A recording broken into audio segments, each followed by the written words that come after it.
लोग आज मथुरा महात्म्य से पढ़ेंगे मथुरा मंडल की सीमा का ज्ञान, और उसमें कोई व्याख्या नहीं है। हम श्लोक पढ़ेंगे, उसका अनुवाद पढ़ेंगे, और जब समाप्त हो जाएगा तो आप लोग सीमा नापने के लिए चले जाना कि जो लिखा हुआ है कि सही है कि नहीं, अपना टेप पे ले जाइएगा और जाके देख लीजिएगा कि हाँ कहाँ तक है।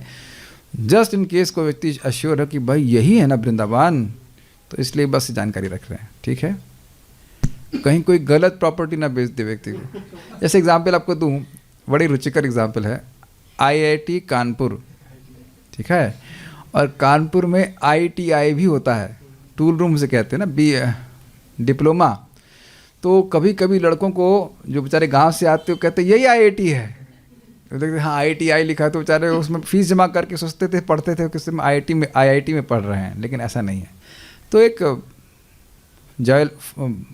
क्या कहते हैं, जोग्राफिकल अंडरस्टैंडिंग दी जा रही है कि किस प्रकार से कहाँ कहाँ को आप ब्रज क्षेत्र माने जाएंगे। बहुत सिंपल है ये, मतलब श्लोक में आदि वराहे अर्थात आदि वराह पुराण में कहा गया है, क्या कहा गया है, विंशतिर योजनानंतु माथुरम मंडलम, मेरा मथुरा मंडल का घेरा 20 योजन 160 मील है। पद्म पुराण के यमुना महात्म्य में कहा गया है, और इन्हें डिफाइन बड़े सुंदर तरह से किया। यमुना कहाँ से कहाँ तक बहती है उस तरह से निर्धारित कर लिया है कि ब्रज क्षेत्र कहाँ है। और इसके जो यहाँ लिखा है इसकी कथा का हमको जानकारी कुछ है नहीं, पद्म पुराण मैंने पढ़ा नहीं है। अब ये एक इंटरेस्टिंग बात है कि मुझे शायद पद्म पुराण पढ़ लेना चाहिए, लेकिन इतना मेरे पास समय नहीं है, तो जो सामने लिखा है वो हम बोल दे रहे हैं। रम्यम अप्सरसां स्थानम यस्मिंश्चंचलतां गतः यायावरः पुरा विप्रस्तपस्वी विजितेन्द्रियः, एक वृद्ध भ्रमणशील भिक्षुक ब्राह्मण तपस्या करते हुए और इंद्रियों पर विजय प्राप्त करते हुए अप्सराओं के लिए आकर्षक स्थान पर आकर चंचल हो गया। ध्यान दीजिएगा कि अप्सराओं से चंचल नहीं हो गया। ये एक गलत अंडरस्टैंडिंग हो गया, अप्सरा देख के चंचल हो गए क्या, नहीं, पहले लिख दिया है कि इंद्रियों में विजय प्राप्त करते हुए है ना, एकदम से सुनने का लगता है अप्सरा को देख करके चंचल हो गए, नहीं, अप्सराओं के लिए भी आकर्षक मतलब अत्यंत रमणीय स्थान था वो, वहाँ पे आकर वो चंचल हो गए, मतलब वो खुश हो गए। क्या दिक्कत थी, चिरकालम प्रतप्तम तम इंद्र शापाग्निनार्दितम स्पृष्ट्वा वारिकणे नेमं मोचयित्वाथ पातकात् विमानेनार्कवर्णेना प्रापयत्तम सुरालयम। वे इंद्र के शाप की अग्नि से बहुत समय तक प्रतप्त हुए, लेकिन जब उन्होंने वहाँ के पानी की एक बूंद को छुआ तो वे तुरंत अपने पाप से मुक्त हो गए और एक सूर्य सदृश विमान के द्वारा स्वर्ग की प्राप्ति करी। ये यमुना जी के ही जल के बारे में बात हो रही है। पूज्यमानादरेणार्घैर वानप्रस्थैर्यथा विधि मथुरा मंडलम प्राप्त तस्मादेवर्षि सेविता। ऋषियों द्वारा सेवित यमुना नदी जब मथुरा से बहती हैं तो उनकी वानप्रस्थों द्वारा आदर पूर्वक अर्घ्य के साथ पूजा की जाती है और सेवा की जाती है। तो अब जैसे जैसे यमुना जी बह रही हैं वैसे वैसे ब्रज क्षेत्र को डिफाइन कर रहे हैं। पावयित्वा कुरून् देशान् शूरसेनान् समाविशत वनानि 12 स्फीतानि गुण संपदा। कुरु और शूरसेन भूमि को इधर से दिल्ली से, ठीक है, और भूमि को शुद्ध करने के बाद यह 12 महान और गौरवशाली वनों में प्रवेश करती है। इधर ओके, दिल्ली से बह करके यहाँ पे आ रही है। क्रमद विश्रांति मासाद्या विश्रांत केवला केशवालये सुदर्शनोपरि गता गतश्रम समीपगा। धीरे धीरे यह भगवान केशव के निवास में विश्रांति तीर्थ तक पहुँचती हैं। यह सुदर्शन पर स्थित होकर विश्राम घाट के पास से होकर जाती हैं। इस श्लोक के उपक्रम में कहा गया है, आश्लिष्टा वासुदेवेना सत्कृत्या भर्च्यतापनी अनुज्ञाता गता पुण्या सुपुण्यम ध्रव्यमाश्रमम। भगवान वासुदेव द्वारा पूजित और आलंगित यमुना उनकी आज्ञा से अपने पवित्र जल के साथ ध्रुव आश्रम में प्रवेश करती हैं। ध्रुव आश्रम आप लोग इधर ध्रुव टीला, लेकिन वहाँ तो यमुना जी नहीं, तो यमुना जी बहुत दूर वहाँ से चली गई। यमुना जी वहाँ पास में, तो हाँ काफ़ी दूर चली गई। संप्राप्त पुण्य सलिला सुपुण्यम रेणुकाश्रमम दीक्षितो यत्र रामो भूत सर्वक्षत्रियाध्वरे। अपने शुद्ध जल के साथ यह शुद्ध रेणुका आश्रम में बहती हैं। ये देखा है कि हमने रुनकता पहुंच गए, आई हैव नो आइडिया। मैं बता रहा हूँ इसका, मुझे इन सब श्लोकों का कोई आइडिया नहीं, मैं अपने शुद्धिकरण के लिए पढ़ रहा हूँ। जहाँ भगवान परशुराम को सभी क्षत्रियों को मारने के लिए एक यज्ञ करने के लिए दीक्षा दी गई थी, तो कुछ ऐसा क्षेत्र है वहाँ पे। ततः प्रयात यमुना भरतस्याश्वमेधिकम इष्टम शाकुंतलेयना इष्टम शाकुंतलेयेना सारंगैर्यत्र सप्तभी। फिर यमुना उस स्थान से बहती हैं जहाँ भरत ने अश्वमेध यज्ञ किया था। और ये हम सुन चुके हैं, भरत ने नहीं, शत्रुघ्न ने मारा था। तो यहाँ पे भरत भी कर चुके हैं कुछ अश्वमेध यज्ञ। और वह नहीं, लवणासुर को शत्रुघ्न मारे थे, भरत नहीं मारे थे। तो भरत ने भी यहाँ पे अश्वमेध यज्ञ किया। और वह स्थान जहाँ शकुंतला के पुत्र ने 7 सारंग यज्ञ किए। भरत, शकुंतला के बेटे भी तो भरत ही थे ना, भरत, हाँ, उनके नाम में भारतवर्ष पड़ा। अथ स सप्तभिर्मेध्यै सोमपेन्द्रोऽपि अमाद्यत ततः प्रत्यङ्मुखी भूत्वा श्रद्धया मथुरां पुरीं मोचयितं सुभृतः कर्मबन्धात् पश्यतः।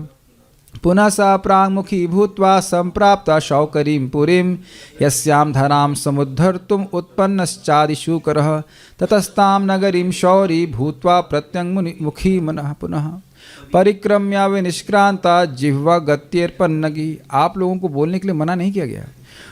उन 7 यज्ञों में सोम पीने से इंद्र प्रसन्न हुए। किन 7 में? जिसमें शकुंतला के बेटे ने यज्ञ किए थे। पश्चिम दिशा की ओर अभिमुख होकर, पश्चिम दिशा की ओर अभिमुख होकर मतलब इधर से कहीं वेस्ट से, ईस्ट में कहीं होंगे, ईस्टर्न डायरेक्शन में। उन्होंने मथुरा नगरी को देखा जो जीवों के कर्म के बंधन से मुक्त करती है, जीवों को कर्म के बंधन से मुक्त करती है। फिर यमुना नदी पूर्व की ओर जाकर शौकरीपुरी में बहती हैं, जहाँ भगवान वराह ने पृथ्वी को उठाया था। पश्चिम की ओर बढ़ते हुए नदी उस शहर को घेर लेती हैं और फिर सांप की तरह टेढ़े मेढ़े गतियों के साथ बहती हैं। क्या एक्सप्लेनेशन है? जाओ जाके यमुना जी से पूछो, हमको समझ में नहीं आ रहा है।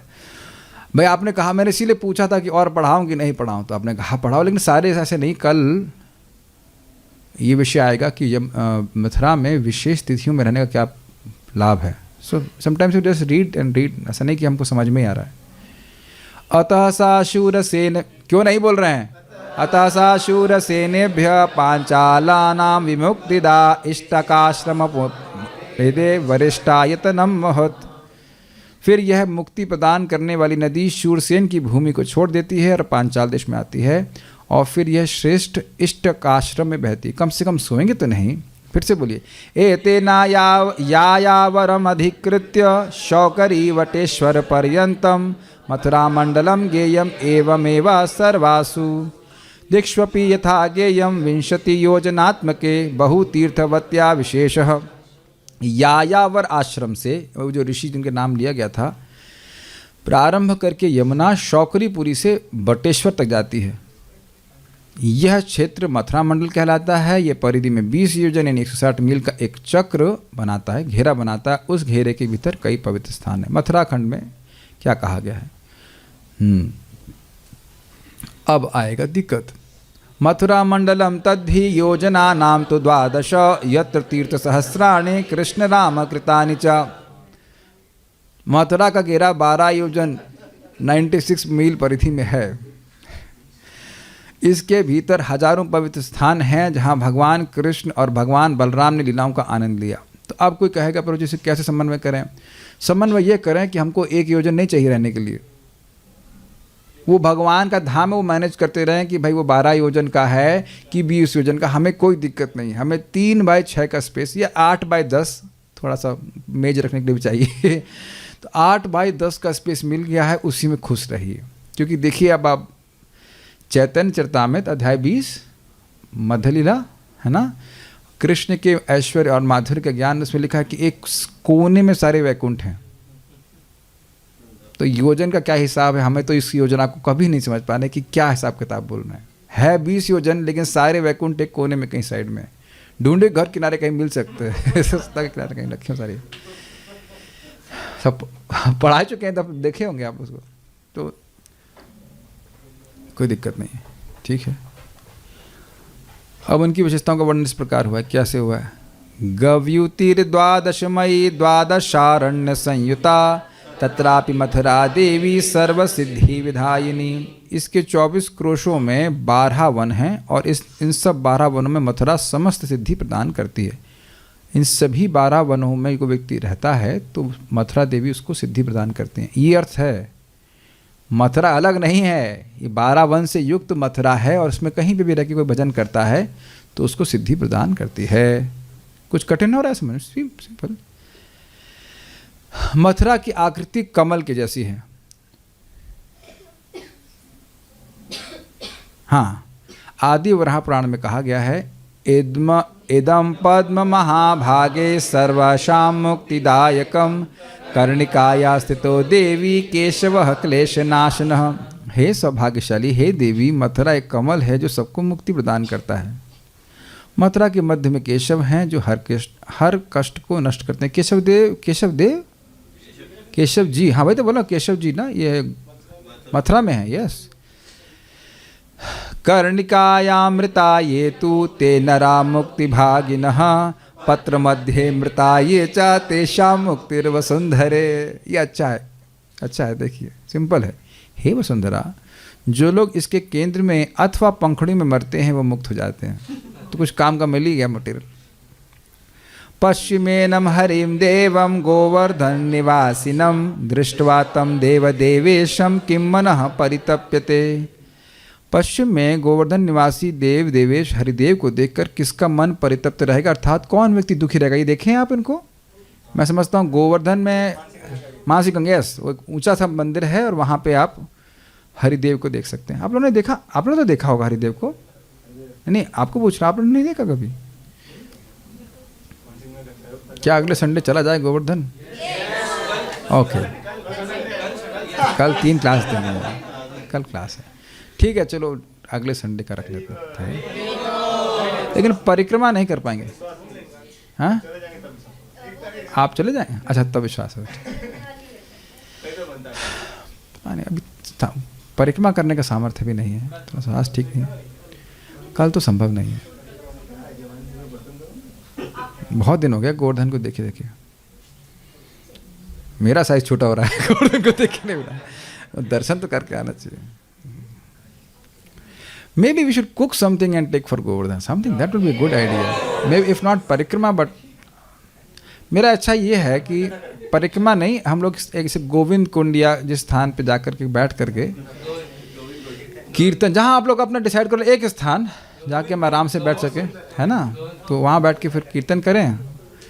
या ऐसा कुछ हो जाए कि गिरिराज जी को भोग लग जाए और भोग हाँ, कुछ कथा कीर्तन कर सकते। Yes, something can be done. आपके घर में फीस्ट हो सकता है। Govardhan retreat centre, or personal Govardhan retreat centre. ठीक है, देखिए क्या, आप संडे बहुत दूर है।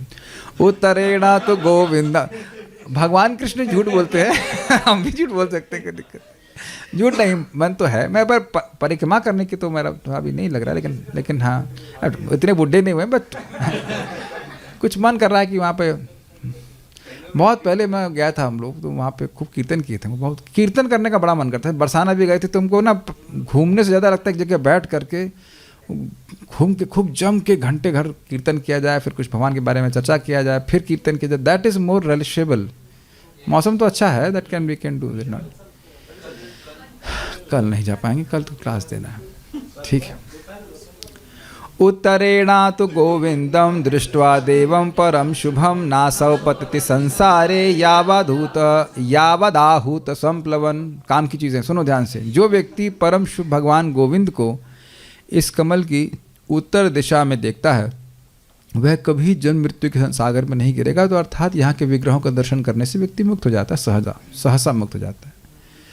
ना उत्तर जाइए ना पश्चिम जा सकें अगर, तो इधर कृष्ण बलराम पश्चिम, हम लोग यहाँ से बैठे हैं तो अपने घरों से देख लीजिए कहाँ कहाँ पड़ता है, किसी का पश्चिम किसी उत्तर, कृष्ण बलराम जी का दर्शन करने जाए तो वह भी मुक्त हो जाएगा। लेकिन जब इन स्थानों में जाते हैं तो इन विग्रहों का दर्शन करना चाहिए जरूर। मैं एक भक्त के संग आए थे, वो बालाजी स्वामी साउथ इंडिया से आए थे और यहाँ पे श्वेत वराह के दर्शन करने गए थे। It's amazing. इतना, जैसे वो बैठे वहाँ पे उनके सामने, इतने भक्ति भाव से धारा प्रवाह संस्कृत में उनके लिए प्रार्थना गाने लगे। बड़े, it can not be explained. वो बहुत ही बड़े भाव से, जैसे मतलब वो he was not even conscious कि मैं वहाँ खड़ा हूँ, वो पंडित जी खड़े हैं कि नहीं खड़े हैं। लाइक रियली बड़े भाव से भगवान की स्तुति गाने लगे। बड़ा अच्छा लग रहा था, समझ में कुछ नहीं आ रहा था लेकिन बहुत शुद्धता से, अब मैं इसको एक्सप्लेन नहीं कर सकता, very deep from his heart he was chanting. तो वहाँ के जो पंडित जी थे वह भी बड़े प्रसन्न हुए थे और उन्होंने फिर कुछ प्रसाद दिया उनको ऐसे करके। Just observing with how much devotion he was seeing the deity of Varahadev. बहुत अच्छा था। श्वेत वराह आपने देखा नहीं होगा, बहुत छोटा सा मंदिर है मथुरा में, कहीं अंदर जाकर के ऊपर जाकर मिशन में गया था, मैं भी एक ही बार गया हूँ।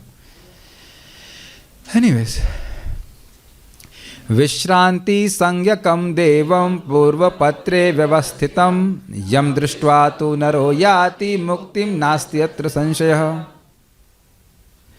वह व्यक्ति जो इस कमल के पूर्व दिशा के विश्रांति तीर्थ को देखता है उसे मुक्ति प्राप्त होती है, इस बात में कोई संदेह नहीं है। दक्षिणेना तु माम विद्धि प्रतिमां दिव्य रूपिणीं महाकाया स्वरूपम च केशवाकार सन्निभम माँ दृष्टवो मनुजो देवी ब्रह्मणा सह मोदते। यह समझिए कि दक्षिण भाग में भगवान केशव की एक भव्य और उत्कृष्ट मूर्ति है। हे देवी, जो मनुष्य इस मूर्ति को देख लेता है वह ब्रह्मा के साथ आनंद उपभोग करता है। हरे कृष्णा कृष्ण कृष्णा हरे हरे, हरे राम राम राम हरे। I promise 7:15